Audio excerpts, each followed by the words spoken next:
Who can have girls kiss reward? Fight, caveman ninja. That's it. That's it. That's perfect. No ad. Nope.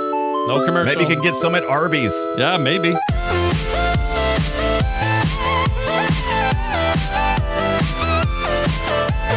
Hello, everybody, and welcome to another episode of Play Retro. That's right, we're here to talk about old video games, and my name is Scott Johnson, and I am one of your hosts. And I want to play a game where I am a Chuck Jones animated caveman hell-bent on saving my girl. Will I fight dinosaurs? Yes. Will I pay a high price for that? Of course. Will my eyes bulge out like the ghost of Tex Avery would have wanted? Hell yes. Wooga. Yeah. Yeah. No, your turn now. Yeah. Oh, hell yes. And I'm your other host, Brian Dunaway. And the opposing caveman operation has stole away our most valuable resource during the cold prehistoric night. Pretty cave ladies. Now is the time to sharpen our bone-throwing axes and rally the troop of Joe and Mac to go fight hilarious cartoon dinos and bop some less evolved hairy ape men wearing those single shoulder strap fur onesie things. Yep. Look out, flying lizard. Look out. Phew, that was close. It was almost lunch again. That's right. We are the Arby's. We are the meats. We are the meats. You should hear our top of the show thing. Turns out, show was great. Yeah, Arby's is way into having all of the crossover drinking stuff. Glasses. Yeah. I don't have any of them. I'd love one, though. I used to have all the drinking glasses. eBay's got a bunch. You want to buy some? Let me think about it. Yeah? You want to get right on that? Do I want to have some glasses that have been out in somebody's garage for 4 decades? Yeah. I don't know. I'll have to think about it. Yeah, you're going to have to give that some thought. With the roaches crawling in and out of them. Oh, my God.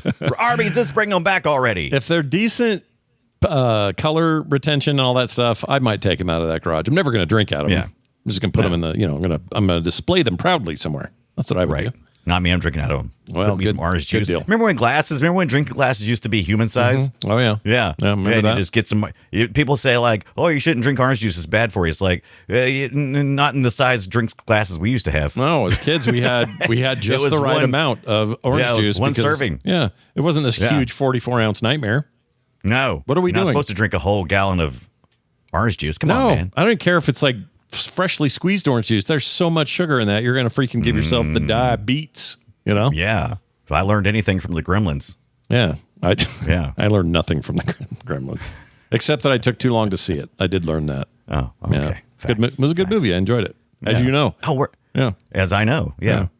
Check this out, Ninja. guys. We got busy during the week doing stuff, and I want to tell you about a game that you need to get. All right? Oh, okay. This game is on Steam.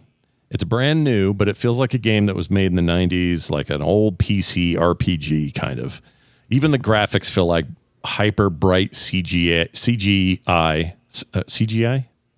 No, CGA, right? Oh, CGI. Oh, you're okay. Yeah. CGI is computer graphics. Yeah, but you're talking about CGA. Yeah, why am I saying? I don't know why I couldn't get that right. But anyway. Because they're both graphics. They're both computer graphics. Graphics. There it is right there. See this this look here?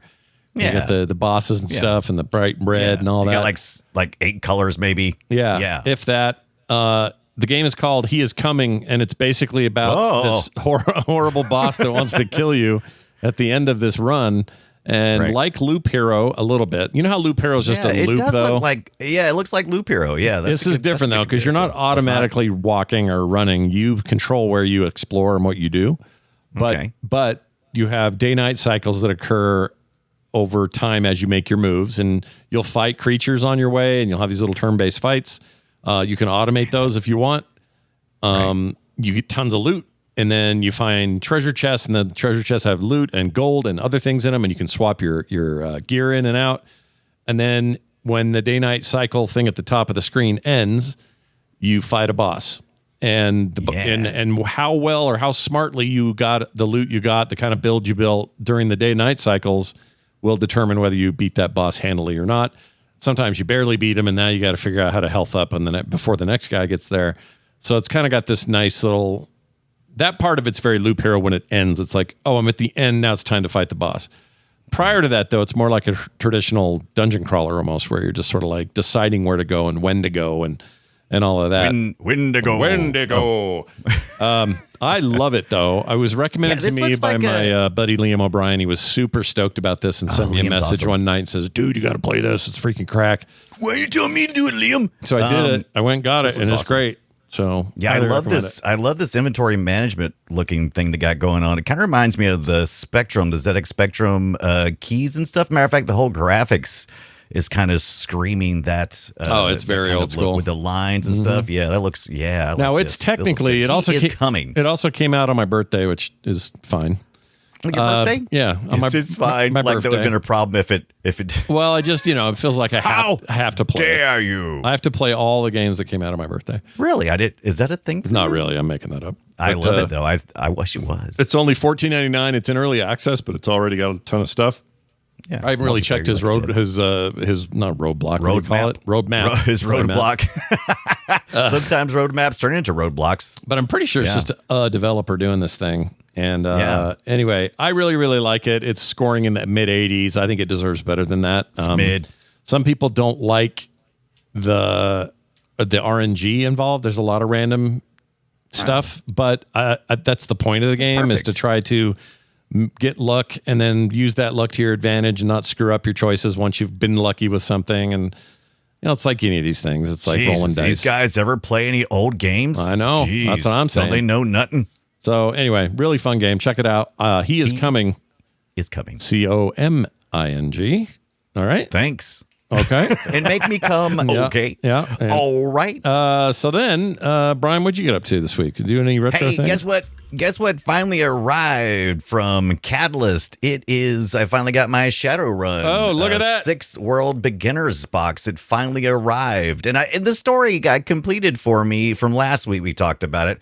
I was going to order this off the store that shall not be named, that everybody orders stuff from.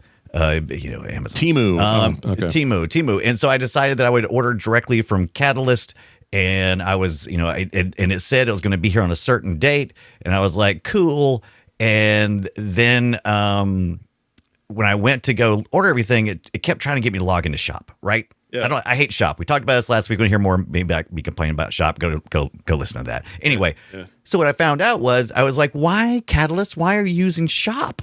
And I found out that if you have a Shopify store, which a lot of these tabletop board games use, they cannot turn off Shop. So if it is a Shopify-backed store, then even if they don't want it to appear, it appears to the customers coming in.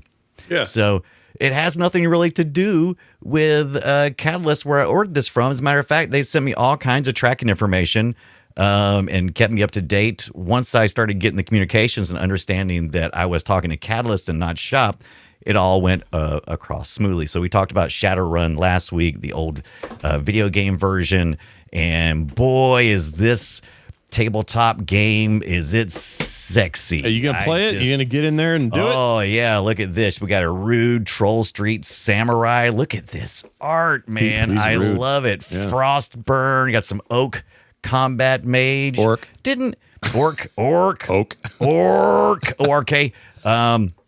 Elf Covert Ops. Yeah, I got some Elf Covert. Look at how good this stuff is. It's just so gorgeous. I can't wait to dive in. It's got the 6-sided dice, but they're all these fancy looking dark colors, big old giant glossy. Oh, look at the city map for the city streets.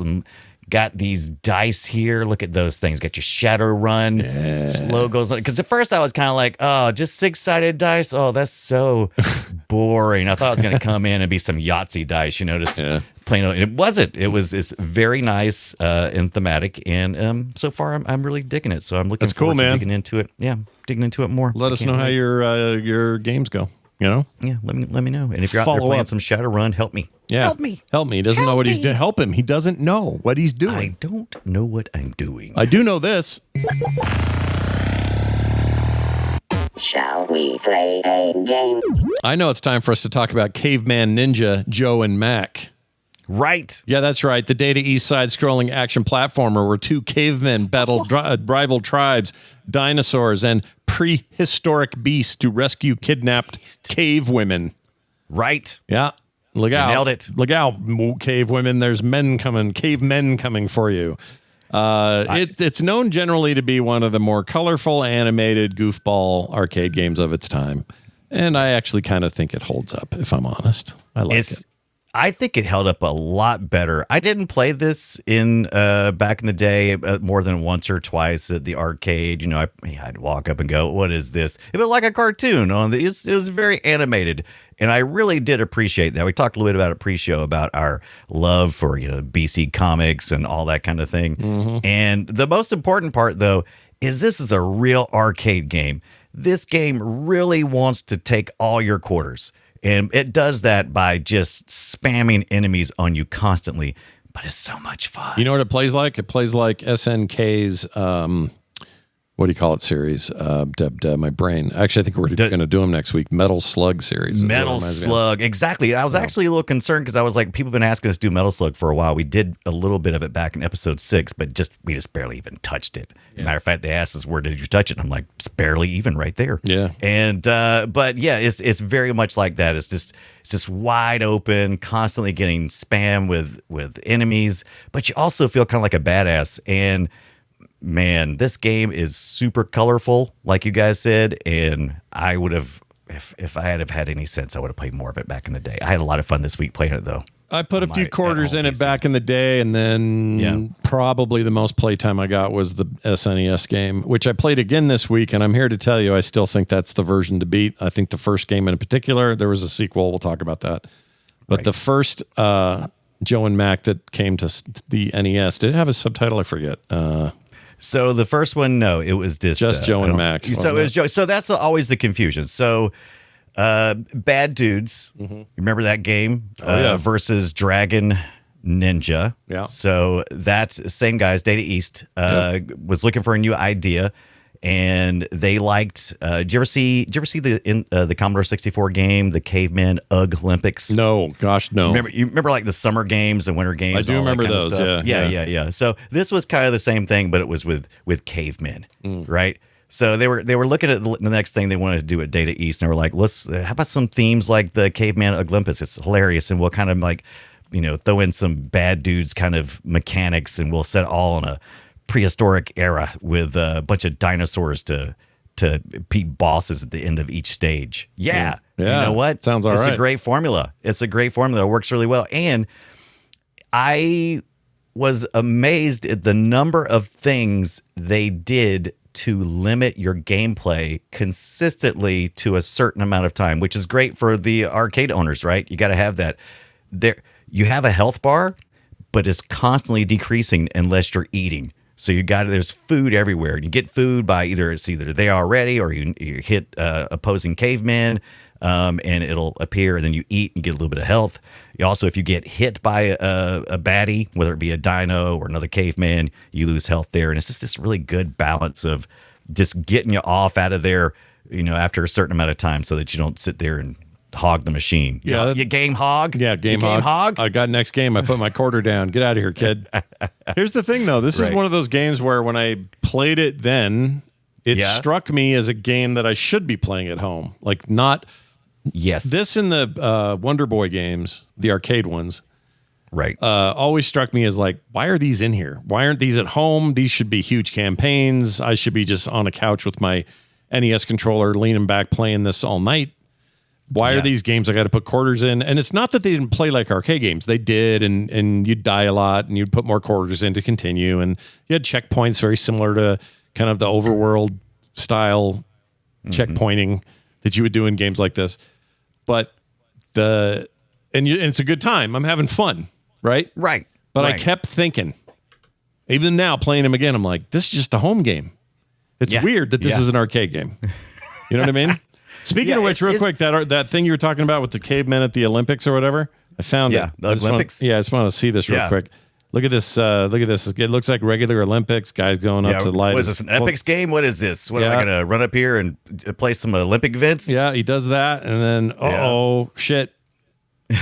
Something will happen, I'm guessing. Oh, there. No, the caveman. Oh. He's doing the running, the torch lighting, and he gets crushed by the caveman, and it's time for a little play on words there. We're going to do some Olympics, and I love this game. It was on the Commodore 64. I don't remember it at all, but it looks like a blast. It was a riot. For some reason, we found great humor in watching cavemen be stupid. Yeah, I guess. Yeah, we like a dumb caveman. Right. Yeah. Right now, and let me tell you what. Also, if you're easily offended by caveman culture, this is going to upset you because it's constantly like, it's the old style caveman where they club somebody over the head, Tex Avery style, club a woman over the head and drag her away. And then throw her try to throw her as far as you can throw her like a shot put. Yeah, this is a shot put. That's like one of the Olympics is tossing the cave women, because that's what you did. That's what you did back then. Here's the thing, though. Here's the thing about cavemen. They're always funny, we think anyway, because it's one of those dumb archetypes. Yeah, where they're dumb and it's so like that kind of thing. We can do that and get away with it with cavemen because they actually represent an early form of man where we didn't have our faculties yet. We didn't have full intelligence. We didn't have the ability to discern the way we do now. Like we were pretty. This is a great way for us to do that without offending some group of either somebody who's mentally challenged or somebody else who's stereotyped as being dumb for some reason. Like cavemen are open season. Nobody gets offended. It's just cavemen. And we're screaming at the top of our lungs. Look how ridiculous this is because you got at Caveman Ninja at the arcade. By the way, I like the name, and it took me half the week to try to figure out which parts were called Joe and Mac and which one was called Caveman Ninja. It's all over the place. And also trying to understand how the sequels worked and the ports is crazy. Mm-hmm. But yeah, Caveman Ninja, I think is perfectly describes what I'm looking here. Well, he doesn't do a lot of stealth is my only beef.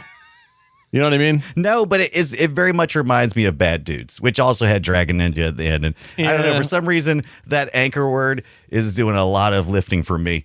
Yeah. I don't know why. I don't know why either. It's a very weird thing to do. Maybe it had something to do with how they had to try to sell it in Japan. I don't know. Yeah. But for me, it's just Joe and Mac. Like, I don't even think of the first part. Most people would call it Joe and Mac. Most of the people I ran across. So this is 91 at the arcade. Not the height of the arcade, and certainly not the height of this type of game would not have been the most popular in the arcade to begin with. Most people I know have the most fondest memories from the SNES version because that's when they really get it. Just like you said, you were like, I wish I was playing this at home. It feels like an at-home game. And it's a perfect couch co-op game because even at the arcade, you had 2-player, you had an 8-way joystick, you had 2 8-way joysticks, and just 2 simple buttons, attack and jump. And if you had somebody there with you, you could play as one character, Joe, and then they could play as Mac, and you could lift each other up and toss each other. And kind of help get through some of the parts, but it's all about so much action going on screen, right? It's pretty chaotic. Exciting. Yeah, that's why I compare it. I think, and I mean this positively, but I do compare it to the other one I keep forgetting, Metal Slug. Metal Slug is all about just tossing stuff at you. Now, the only advantage I would give Metal Slug over this one, or one of the advantages, is that Metal Slug features a ton of animation, and this game's not all that complicated when it comes to animated characters. It's just sort of, it gets by. It's fine. It's not bad. But the sprites are really large, which makes it look really unique this had a look that I don't think any other game really had. It looked both like American and Japanese at the same time. It was mixing these visual styles, and I love the big sprites, especially because if you're going to have some dinosaurs on screen, you have some that are kind of similar size to Joe and Mac, but then you got some that fill the whole screen. And when you get to see a T-Rex, when you get to smack a T-Rex in the face with with a bone or something, and his eyes go all bug-eyed and hilarious, I'm in. It's I'm pretty sold. good. Yeah, and the nice thing about this one is, it was still difficult, but it wasn't so hard as that arcade game that was trying to bleed freaking quarters out of you every 5 minutes. Like I said, for some reason, sometimes I get mad at games for trying to bleed quarters out of me, but I could almost tell you exactly how long I could play. Yeah. If after a couple of minutes. And all I did, since I'm playing this at home, is not a problem. I just keep throwing in quarters because this game does have checkpoints. So you'll go a little ways in, and it's still a pretty short game. It's an arcade game. I think is it 4 or 6 levels? I might be getting confused with the SNES version. And at the end of each one is a really cool boss, whether you're fighting a woolly mammoth or you're fighting the T-Rex at the very beginning, or if you're fighting a pterodactyl. Those guys, they always like causing some problems. But I like the idea of is knocking these big eggs out of other like cavemen and dinosaurs' hands, and then popping those open and getting some of these power-ups, which are way fun, and some of them are way better than others. Like there's a doppelganger thing where you just become a badass with you do your little power up, or you just do your little power up, and you'll just send guys out that look like you but are kind of transparent, and they just do all the work. They take the damage, they do all the hitting, and you just stand back and win the cave lady. Yep, you got to win the cave. You don't just the cave lady doesn't just show up. You gotta fight for her, man. Yeah, she's usually tied up at the end where the boss is, and this is only at the arcade because there were some problems. It was problematic, and the SNES version realized that, so they took some stuff out. But yeah, in the arcade version, she would be tied up to a post, and you'd have to fight in front of her, flex a little bit, Yeah, a little bit of flexy flex. They also gave you kind of a Mario style overworld. That's it. Yeah, on the SNES version. SNES, yeah. Which I kind of like. The SNES version. The other one in the arcade version was more like linear.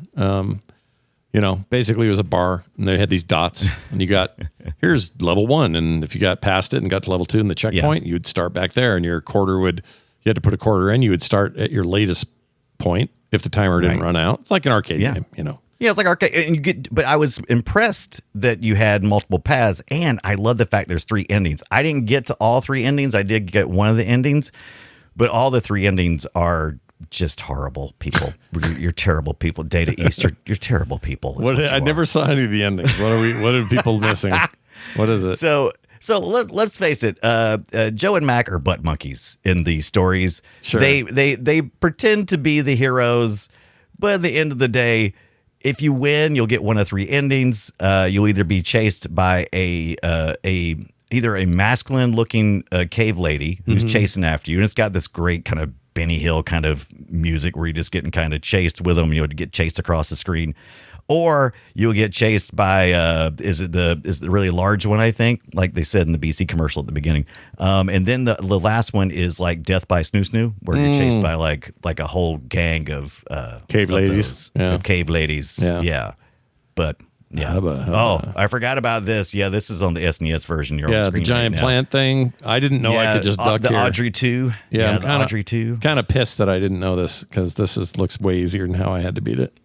Oh, I was taught lessons on this. We're on to the SNES version, by the way, listeners. So we're talking about the second boss, I believe, or maybe it's the first boss. It must be the second boss. Second boss. First boss is a T-Rex, Or it's barely a T-Rex. It's more like a lizard. It's not really. It's a giant. It's a terrible lizard. Yeah. So if you jump behind the Audrey 2, you can just jump behind it, and then you don't get hit at all. What the heck, dude? I was like, what? Because I didn't know it until somebody told me. I'm like, but that's cheating, but it's not really because it's in game. No, you're just you're exploiting the way the game was built. Exploiting the way, yeah. But that's okay because they torture you later on, so it's fine. That kind of thing. By the way, we never really talked about this before, but who cares? Play the game the way you want to play. Yeah, play you want. I mean, if you got to get past this point, I'm like, because I played it the other way. I played it the honest way. Yeah. I played it with honor. Yeah.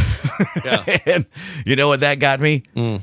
Mad, just pissed, frustrated. Yeah, just pissed off. No, I'm like, this is so unfair. By the time I got to this one right here, I was almost dead, and I think I probably scum saved a couple of times. I was definitely saving at this point. These didn't come with saves on the SNES, oddly, but I saved the crap out of it. You got to. You have to. Yeah. It's a fun game, though. I think the SNES version also sounds the best. Here's some audio from that. I even prefer it over the arcade. Here's the arcade.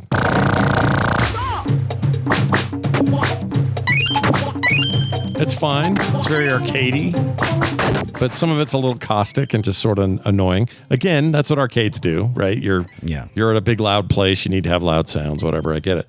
But then turn on the SNES version. Listen to this.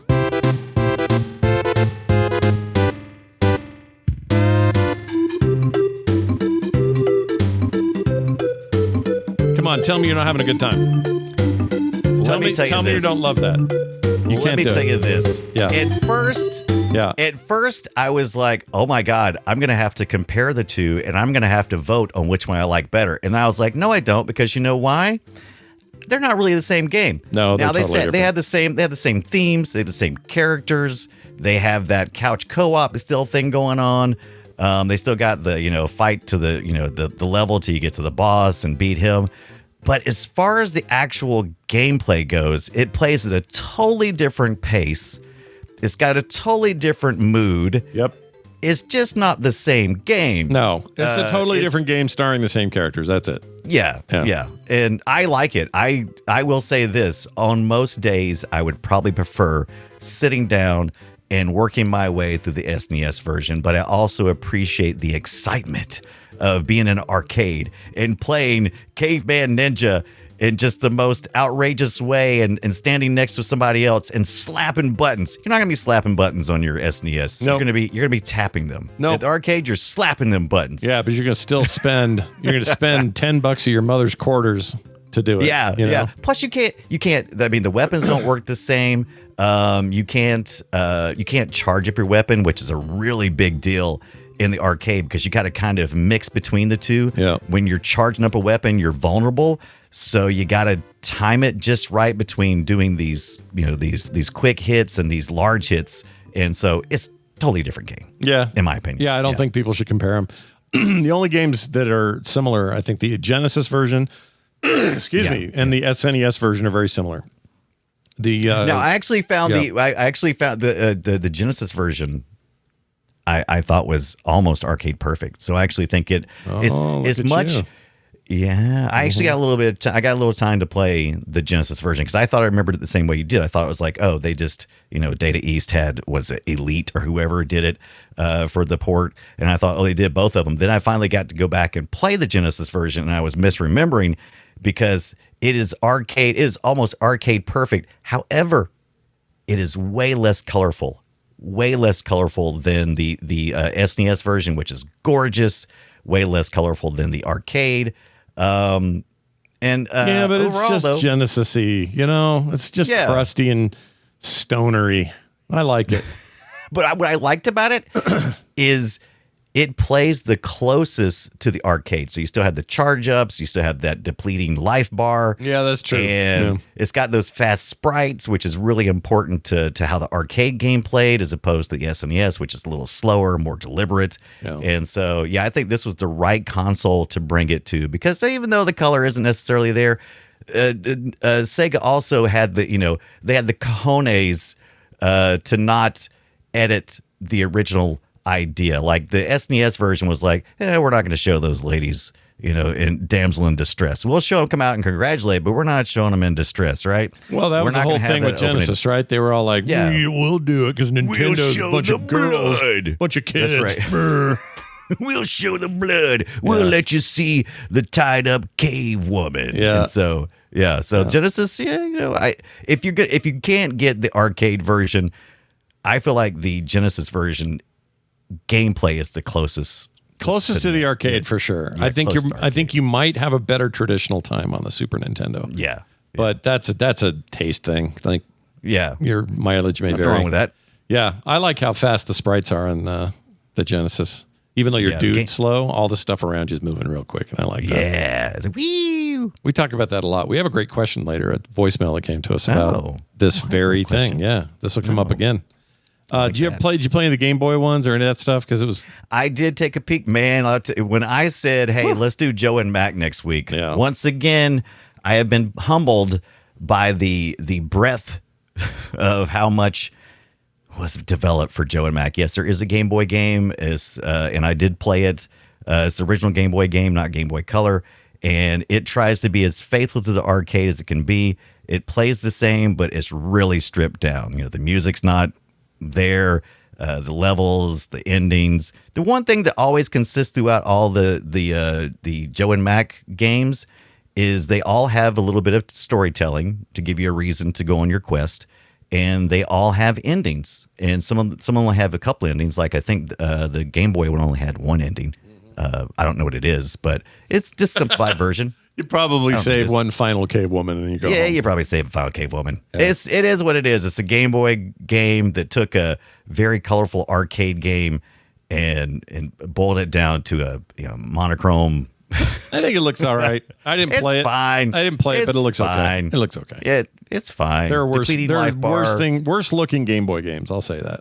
Yeah, it's fine. Totally serviceable. That's what I mean. If you were a caveman, I mean, it would all been black and white anyway, right? So yeah. I mean, you'd think. Yeah. Who else got? Was there one other one? There was a. Yes, I was so disappointed. I've had such a great run with the Amiga. Oh, that's right. Yeah. So I've had a great run with the Amiga, but here is where it kind of fell a little bit for me. Now, if you're an Amiga lover, that's fine, no big deal. But I had kind of started building my expectations for what the Amiga could do. Now, the Amiga has had some of the best graphics I've seen, hands down, from that era of gaming. But the not this game. But it's fine. It does visually it renders pretty well, considering I think it's a mess. I think it's a mess. It feels choppy, but and flickery. It is. That's the problem. It's real choppy. Yeah. It is. The colors are a little bit muted, but the gameplay is the part that they would have been better served to have went with more of what Nintendo did, which is just go, okay, we can't move fast.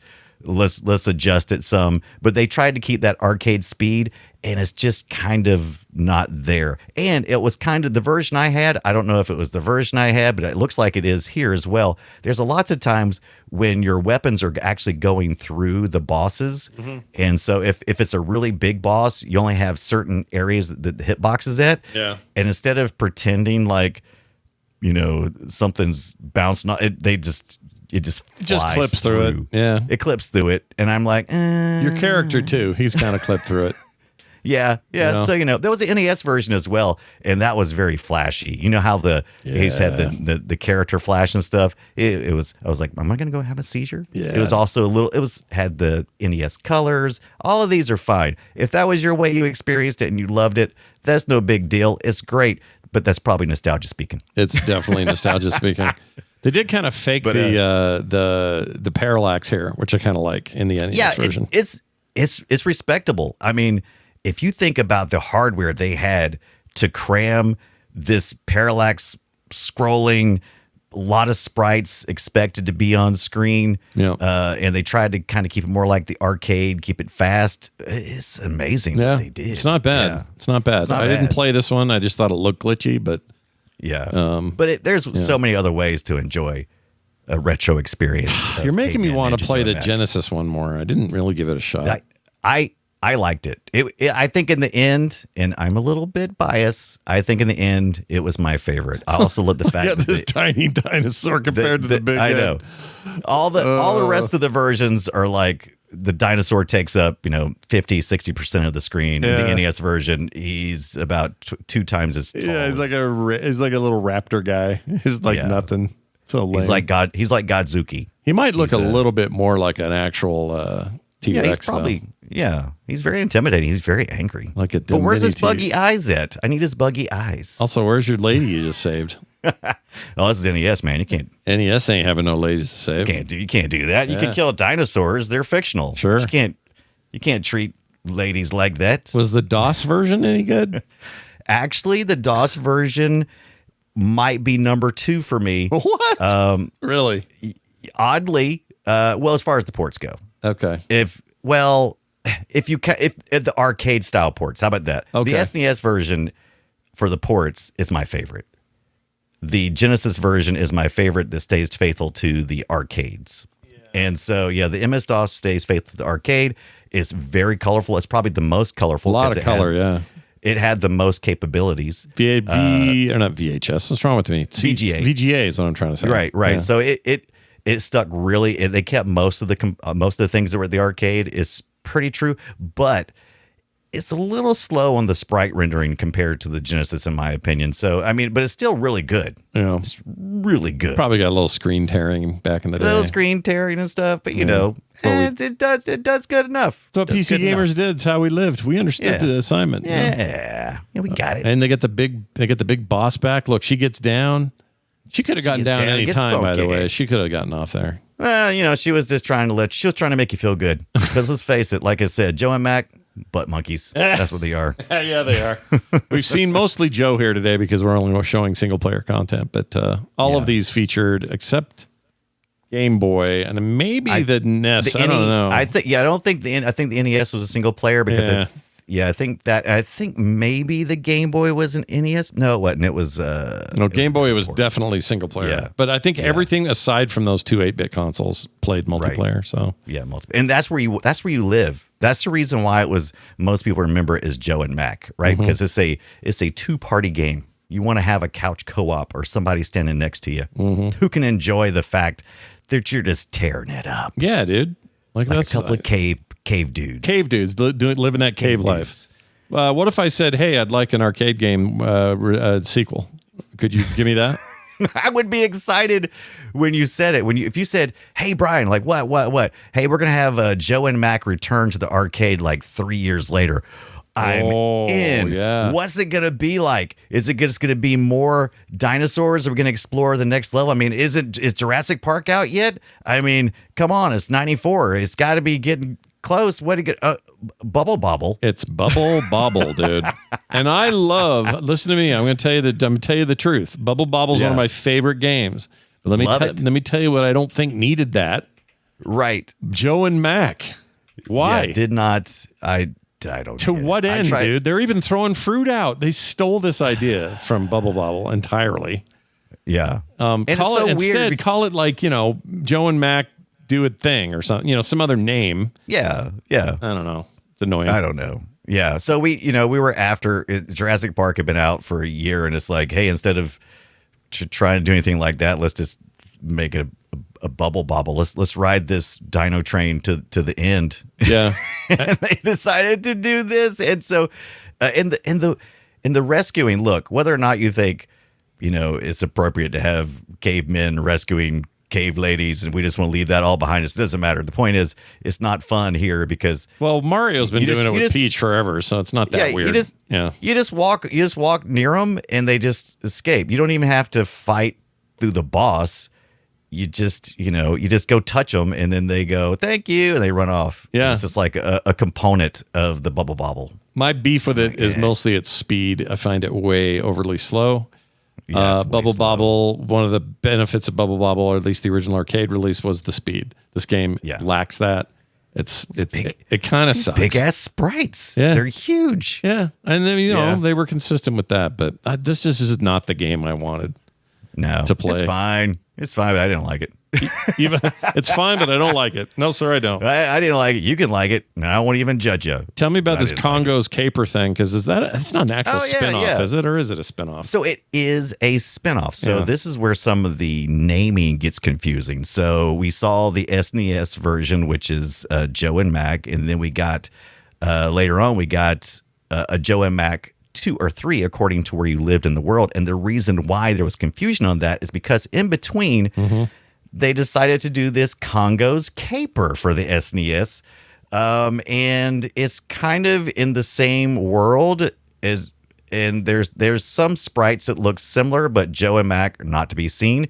You're playing as like this character who's, I guess his name is Congo. I played just a little bit of it, but he's kind of half human, half monkey. It's kind of a neat game. It's a neat game. You should definitely play Congo's Caper, but you should not play it expecting to get a expansion of your experience on Joe and Mac. Yeah, it's better than really Joe. Related. It's better than Joe and Mac 2, though, or Returns, I should say. Oh, absolutely. 2, but it has 2, which is the Lost in the Tropics SNES one, is fine. I don't think it's as good as the original, but it's okay. Do you have any audio from this Congo's Caper? Because it's really good. It's really good. Here you go. I'll play that. Whoops. I'll set maybe this part. Let's go here. Yeah, that's annoying. Am I playing Mario? Mario, this music's great, dude. I love it. I mean, it's very Mario adjacent. Yeah. Sound-wise. I recommend playing this game because it's a great game. But honestly, other than shifting the name of Joe and Mac, it really didn't do anything for the series. I see. It I can see didn't change anything. I can see that. Yeah. It's a weird one-off, though, right? Like, strange. Weird one-off. That's why it gets it just to mention. Now, if you want a real sequel, as Nintendo often did, they would take a intellectual property and they would make it their own because that's what they do, and they do it really well. And so they have a sequel that is a sequel not to the arcade games or anything, but a sequel to their first game. Yep. So we got Joe and Mac 2 or 3, wherever you're living in the world, lost in the tropics. So why did it change to 3 somewhere else? Did someone else get a sequel we never got, and that's why they called Congo's Caper? I believe Congo's Caper. I believe, now don't quote me on this. It's so freaking confusing. Congo's Caper, I believe, was released in the U.S. as Congo's Caper. Okay. No connection to Joe and Mac at all. Okay. In Japan, Congo's Caper, I believe, was called Joe and Mac : Congo's Caper. So that was 2. So if you wanted to make another Joe and Mac, you'd have to make it Joe and Mac 3.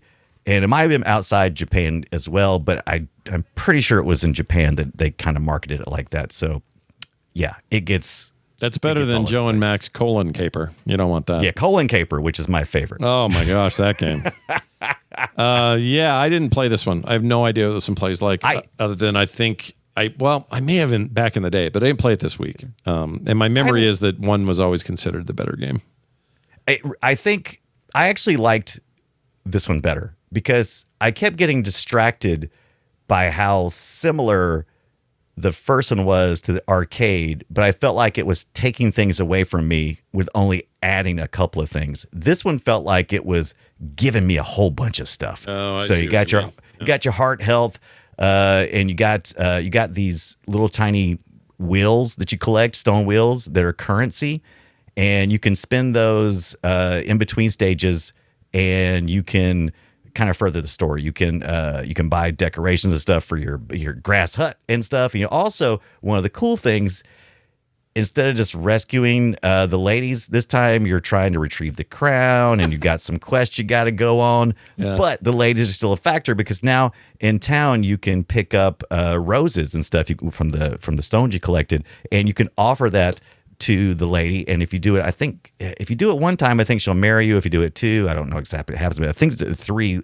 level. You actually up the life level of your character and earn a baby. So they don't show what happens. It is SNES, but you earn a baby. You earn a baby, so it's like playing life. Wow. But yeah, and I like the game mechanic of getting the food. So there's food like apples and meats and stuff, and when you get those, then you can spit like seeds at the enemies and bones and stuff. I think there's enough new things here that, in my opinion, I think, I like where it went. I didn't have any hangups on it. When my kids were babies, I used to say, people would say, "Oh, what do you got here?" And I'd say, "I earned this baby. I earned it." Yeah. But still got the co-op stuff, man. I think it's a worthy sequel. I like it. I should probably check it out. I didn't give it any time this time. But I mean, if you didn't get enough Joe and Mac this week, then Lost in the Tropics is the way to go. And I think we should cover Congo's Caper because I think it got a sequel too. So did it? I've never even heard but it that was. damn I thing. liked it. Yeah. I liked it. It was. Here's the cool thing. You can, if you want to play something like this now, there's the new Joe and Mac Caveman Ninja. Yep. Which is a new thing, right? Like a remade thing. Yeah, it's like this. It's the same. They've added some content, but it's still basically Joe and Mac. They got new graphic elements. And I was kind of disappointed because I went and looked, and somebody can correct me if I'm wrong. I didn't pick this up. It's $30 on the Nintendo. I think you can get it on PlayStation 5 and stuff too. But anyway, I didn't see. Yeah, it is. I think it's the arcade version with upped graphics. I wish there was a way to like retro the graphics. You know, like when the games do that, they'll like hey, you can switch back to the old school graphics if you want to. Yeah, I think it's because I don't think it's exactly the same game. I think there's a bunch of It's not. stuff. They've got a bunch of added content, and I think it's a little bit of a mix between the arcade and that SNES version, but I haven't played it. We'll probably have to have somebody let us know a little bit more about it. But you can still play the if you want to play the old school SNES version, you don't have your SNES or access to the game, you can get yourself a Nintendo Online. Was it $4.99 a month? And you can get the SNES Online stuff and Joe and Mac right in there. Yep. There's so many. Unlike last week. Last week was like, how do you play Shadowrun? It's almost impossible. And this week it's like, let me tell you about the 50 million different ways that you can play. Yeah.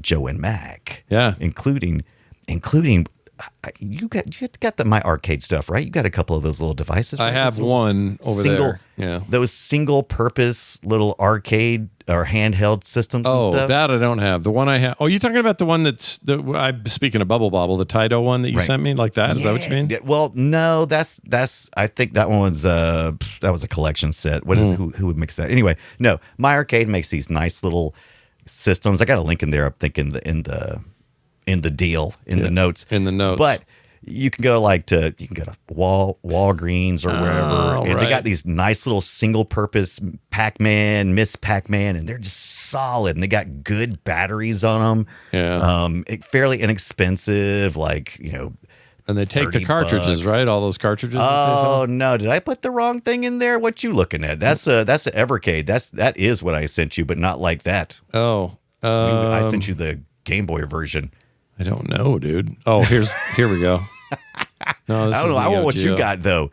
I'll have what I've seen these somewhere. Where did I see these? I think this is what I saw in Vegas, and I sent you that picture that one time. Yeah. I think you probably did. We're looking at the Evercade, by the way, right now, listener. But I was talking about and there is a Data East Evercade cart. So trying to find you totally could play it that way. I think these take the same cartridges as the long. Yeah, they one. do. They do. Yeah. Okay. Yeah, I kind of want one of those, but then I think I don't want to buy a bunch of cartridges. I want a cartridge that's just, you know what? If you can just say, all right, this cartridge is all Data East games, everything they ever made. Here's a cartridge of everything Williams made, and here's Bally Midway's everything they made. Here's Namco, and then I've got like 7 cartridges that represent, I don't know, 50, 60 games. I'm okay with that. But I can't do it where it's every game, Yeah, it gets a bit much. I posted in the chat. That is a cool little Data East mini arcade, and they also have the handheld version. The Data East one comes with like Burger Time and this game. Yeah, it's got that old karate game as well. But yeah, so see that little one on the right hand side, little handheld one. I have a couple of those, like Pac-Man. Man, those are solid. Are they? This image is lame. It's not letting me look at it the way I want. Hold on. Okay. Let me look at it. Let me ask you this. So, yeah, these are arcade perfect ROMs, or do you know? Yeah. Oh yeah, these are the arcade games. Okay. These are Data East licensed arcade ROMs. All right. Correct. I think I want that little one. This guy. The handheld ones are really good. The arcade ones, the ones like little arcade cabinets, are cool for display. But if you really want a good game experience, those little blocks that they have, those feel good. They're heavy. Like I said, the batteries last forever, and the buttons are nice and they have a good feel to them. And the pad feels really good too. For the price, it's ridiculously good. What is this Neo Geo thing I keep saying for Evercade? Oh yeah, that's the that is like the system I sent you, but that's the Neo Geo version. Oh, okay. So yeah, all right. The one I have upstairs is just like this, but it's for the Taito games. Taito games. Taito, Taito, Taito, potato. Potato. Well, that's awesome. But man, cool. Yeah, we didn't even mention even half of it because there's like. There's also a Joe and Mac retro collection that just had a Kickstarter a couple of months ago. That's with what's that place called? Like it's not Project Red, but it's something like Red Video Games or something. Anyway, they bring physical merchandise. Red Art Games. It says Red Fart Games. Red Fart Games. That's it. They that you might go to the doctor if you got red farts. So yeah, so they got couple of months. They kickstarted a project. It made it. And so they'll be bringing, like in 2026, they're supposed to be bringing our retro video games to your modern platforms. They even made a plushie that you can unlock. Yeah, the bone. Yeah. I don't know if they ended up spit doing seeds it. out of that. I don't know if they made that level or not. That's some of the... but yeah, check that out. Joe and Mac Retro Collection coming. There's also like a retro bit collection that you can still buy for like $30, and it has you can actually purchase it in a SNES cart. So if you have a functional SNES machine, you can plug that in and you can play all three of the Joe and Mac, including that caper game. What do they call it? Congo's caper. Congo's dirty yes, diaper. It's got all three of them in it, for $30. Yeah. So no lack of ways to play it. Now I'll tell you what, don't get confused and go get Congo the game, the movie, because that's not good. That's not good. Did you play that one? No. Talking about Congo the movie? No, you mean the movie, right? Yeah. Oh, yeah. The lava tubes, that whole thing. They got a game and it is fantastic. Really? Bad, a Congo like game? movie. I don't remember that at all. Congo the movie, the game. But I love it. I gotta look it up. But it's one of those things. It's like the movie, man. Congo it's the so movie, bad. the game. Oh, the Lost City of Zinni. Yeah, the Lost City. Yeah, Lost City of Zinni. Oh, yeah. This isn't well it. regarded. No, it is not. But it is. Oh, it's a fantastic. first-person shooter. Sometimes.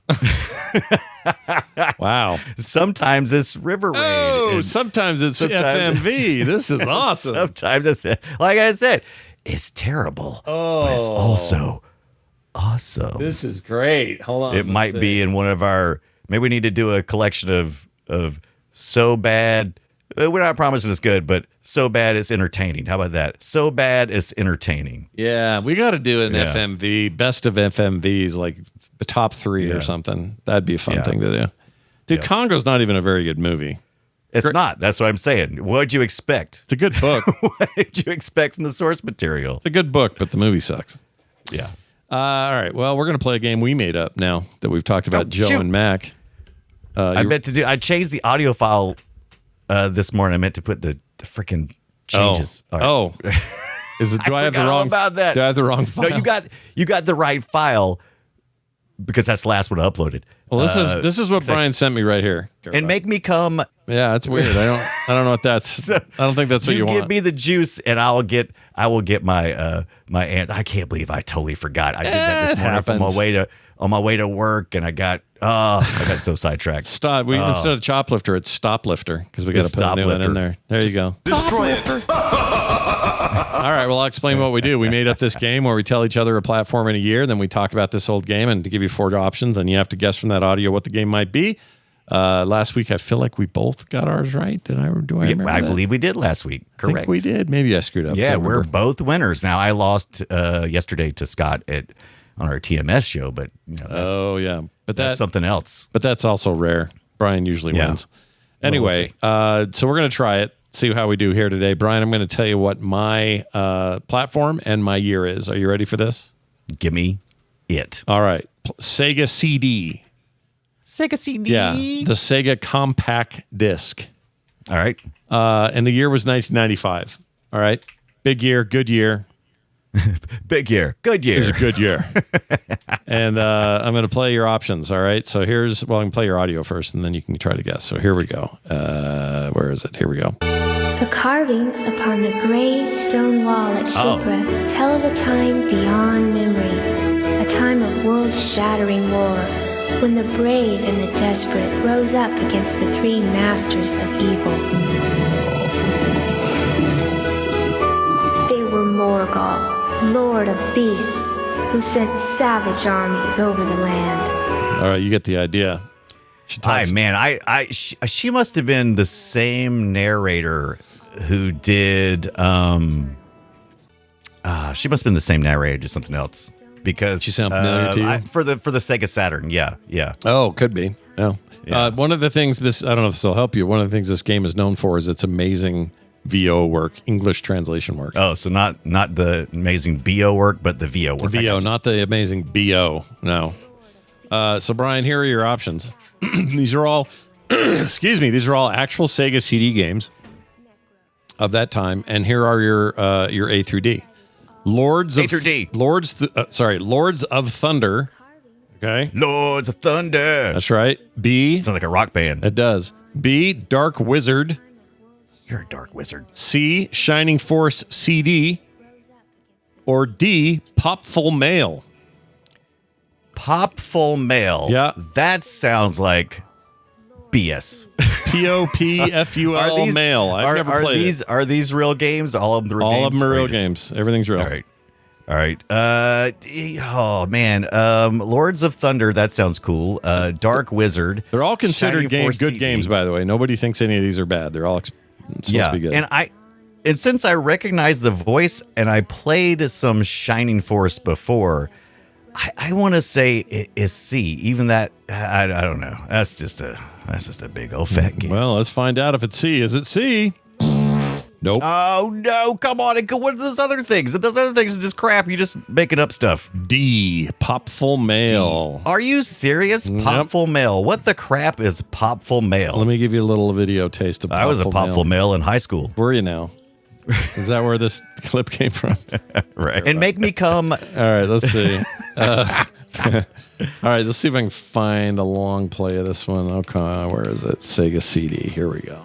Okay, I'll show you a bit of this. This is the intro. Let me skip ahead though. Here you go. You're like a little wizard boy running around with a sword. You're like a little wizard boy. Or maybe you're a girl. I don't actually know. I think it is a girl. She's got a heart for a chest. Anyway, it's like a little side scroller, but it's also kind of Metroidvania-ish. People think this was a good game at the time. Why am I okay? So I'm Orko. I got you. No problem. I got you. Yeah, you're basically, well, you're not Orko. You're the other guy. You're the lady. You're whoever this is. Right. And then this person over here is who you're fighting. Not Orko? No. This doesn't look like Orko, does it? When you first started playing it, I looked at it and said, is that Orko? It's definitely not Orko. Okay. But anyway, it's a fun little side scroller. People are really enamored with it. It actually came out in 91 in Japan, 95 here. It took them forever to translate it. Does it have anything to do with mail? I don't know.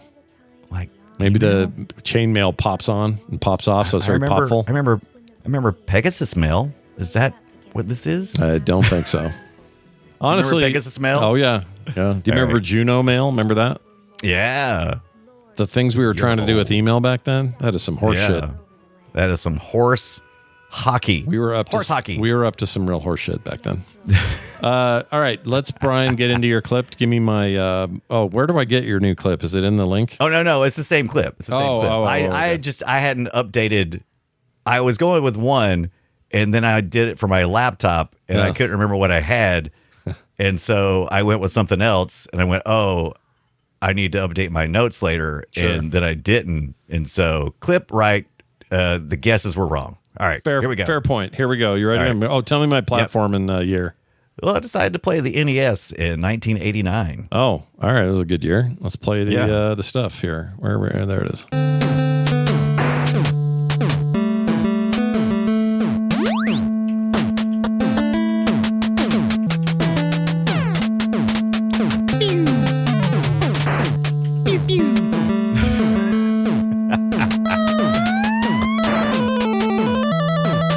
Guitar riff. I like that. Beer rip, it said. All right. What's the, what are my options?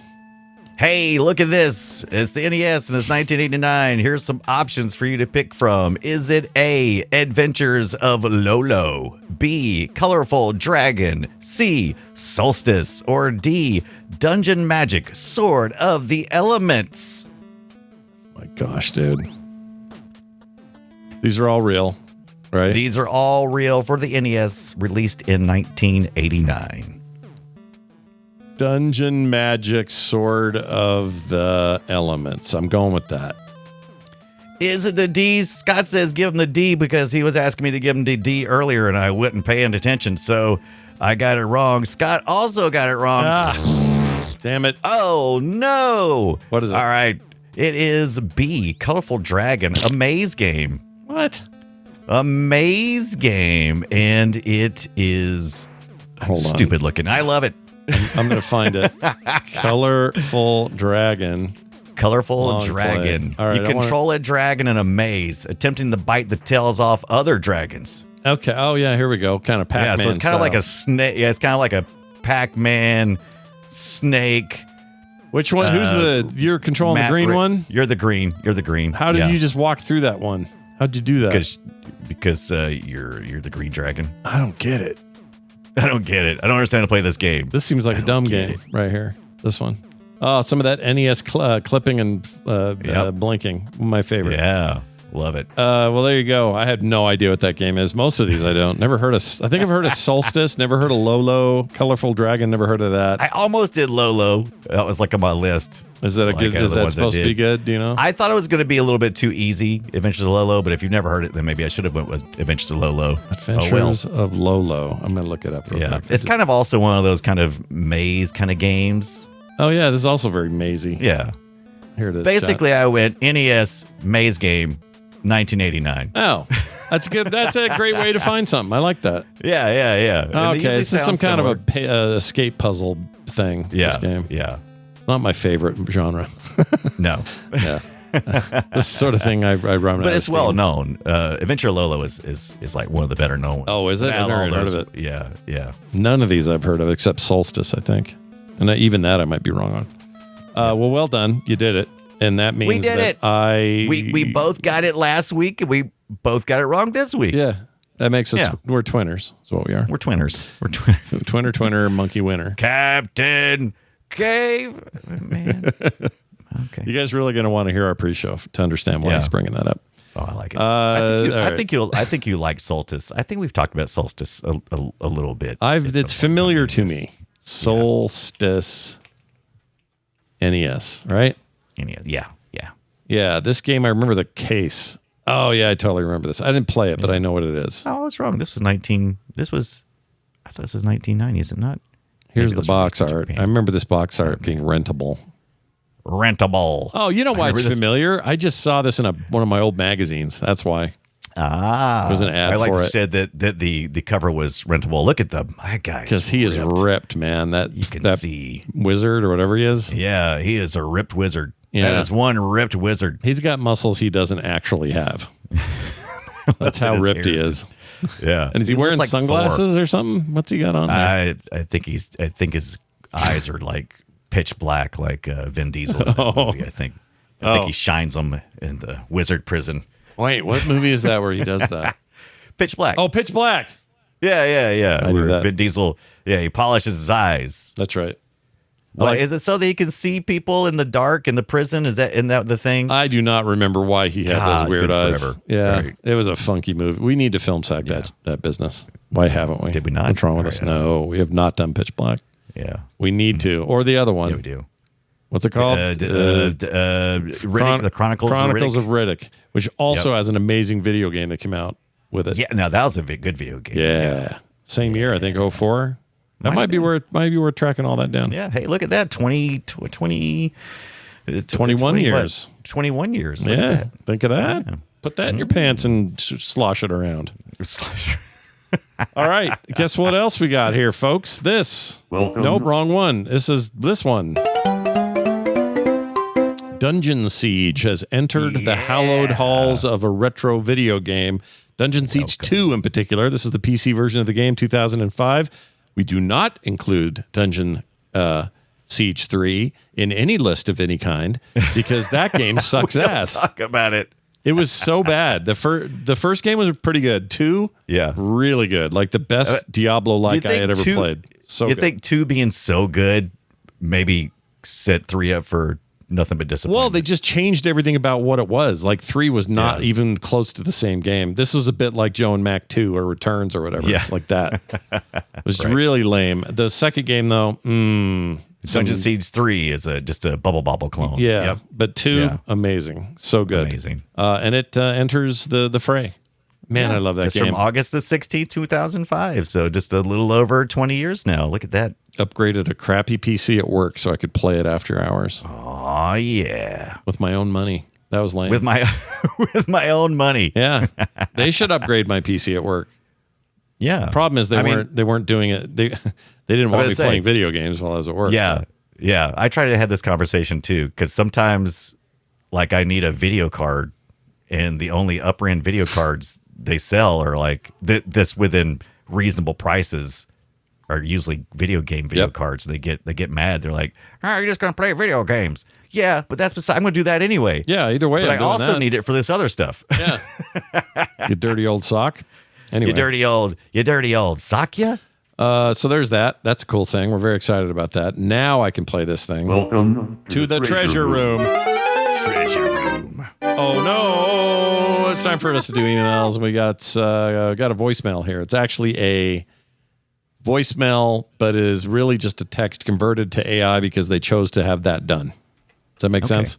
Yeah, they get to do that on our little thing that we have for this. So I'm going to go ahead and play it, and let's just bask in its glory. Here you go. I'm going to hit it now. Where is it? Here it is. Hey, Brian and Scott, Quentin here. We are far enough away from the old war, and now we must decide who truly won the 16-bit wars. Okay. Who won the 16-bit wars? I think absolutely. I think Sega. Let's clarify this. I don't want us to base this purely on financial success or which company's doing better now or any of that, because that's not the point. The point is that war, as it was fought on the ground, who really came out of that thing? The one where I was like, yeah, dude, you're cool. And I think I'm with you. I think the Genesis. Nintendo did not see it necessarily coming. Sega really just mopped up, and they were not able to follow through. But they won. Maybe I want to say they won. Since it's a 16-bit war, I would say they won that war. But if you want to talk about the overall battle, absolutely lost. Oh, they lost. They lost hard. Got decimated. Yeah, but. Yeah, in that generation, they were kicking it. They're doing okay now, though. Sega is a publishing company and a company that has a bunch of its own developers and make great games. They're kind of kicking ass. Yeah, they're having a real moment right now. So I don't. This is not a poo-poo on them in the long run, but I've gone back and forth on this, and I just think Sega made a lot of mistakes after the Genesis. But during the height of the Genesis, they were firing on all cylinders, both with the public and their PR and everything else. But also they were just making some badass decisions that were cool and just resonated with me at the time. So after that all, I think that I've given them, like Brian said, but they may not have won the overall war, but they won those battles in those years for me. They disrupted the whole thing. Yeah. Everything changed. Yeah. Yeah. I think it opened it up for way more competition from others. I'm not even sure Sony wants to put their foot in the pool if it hadn't been for Sega, and just the ability to disrupt that market and go, oh, Nintendo has some weaknesses. We can do something they're not doing and maybe carve some market share. I don't know. Right. Yeah. Now, if you wanted to say which one had the better titles, we could have a nuanced conversation. But yeah, just in general, overall, I think round goes to Genesis, in my opinion. But also, who had the worst company name for a company or for a developing team? I'll give it to Sega for that as well. Here it is. Sonic Software Planning. Sonic Software Planning is a terrible name. It's terrible. So stupid, but whatever. Yeah. Brian, there you go. That's it. Our next discussion is going to be Metal Slug. Yeah, that's right. Metal Slug. But didn't you guys talk about that back on episode 6? Yes, we did. We mentioned it. So it's going to be interesting. Yeah. I'm going to try to go back and listen. We talked about running guns in general. We did. Back in episode 6. And I know I didn't know what the hell I was doing back in episode 6. And it's a while ago. Yeah. My formula for how I do and everything is totally different now. So not only that, like it deserves that series deserves its own discussion. It has many entries in the thing, so we can talk about what were the best ones. And there's some recent stuff like the Tactics game that came out last year is very cool, and there's lots of resurgence. Every time I hear about a game that has really good animated sprites, they always say, "Oh, these are like Metal Slug level of quality." Like they kind of became the Kleenex of animated sprites. So you would compare, if you're talking about really fluid sprites, you go, oh, you mean like Metal Slug? Like they deserve some of that conversation. So absolutely, we're going to give it that and talk more about that series. And maybe you'll learn a thing or two. Or maybe you won't. What's that, Brian? What is that? Plus, I recently, just in the last 4 or 5 months, picked up the Neo Geo Pocket Color, and I got the Metal Slug Mission 1. So I've been jonesing for a reason to break that out and play it hardcore. Didn't even know we were going to do this one, and last week fired up the GBA Metal Slug game. I think it was called Metal Slug Advance. Right. Pretty good. Not bad. Pretty good. We're going to look at that too. Love me some GBA. Yeah. Mm-hmm. It's a good time. So anyway, come on back next week when we discuss the stuff I just mentioned. In the meantime, I'd like to welcome some new people to Patreon at patreon.com/playretro. Congo Bongo, which I think is a game, isn't it? Yeah, it's got to be better than Congo, the movie, the game. The game. Congo Bongo. Perry T. I don't know what the T stands for, but welcome, Perry. And then finally, Change for a Change. Perry T is for terrible dinosaur. Oh, shit. Well, nice job. He nailed it for today's topic. Change for change. That's right. Change for a change. These three folks joined us, get no commercials now, ever. They get pre-show content every week, and they get monthly benefits you can only have if you sign up today at patreon.com/playretro. All else can be found at frogpants.com/playretro. We record live on Tuesday afternoons at 4 p.m. Mountain Time, 6 p.m. Eastern. That's Brian time. Oh, yeah. So come watch us live. We'd love to have you. And I think that's going to do it for us. Brian, do you have anything to add before we go? Give me back Cave Lady. Kiss Hug. my butt. Captains. Cavemen. Those pants are made for frogging, if you know what I mean. I actually don't. Frogpants.com. Fight, caveman ninja.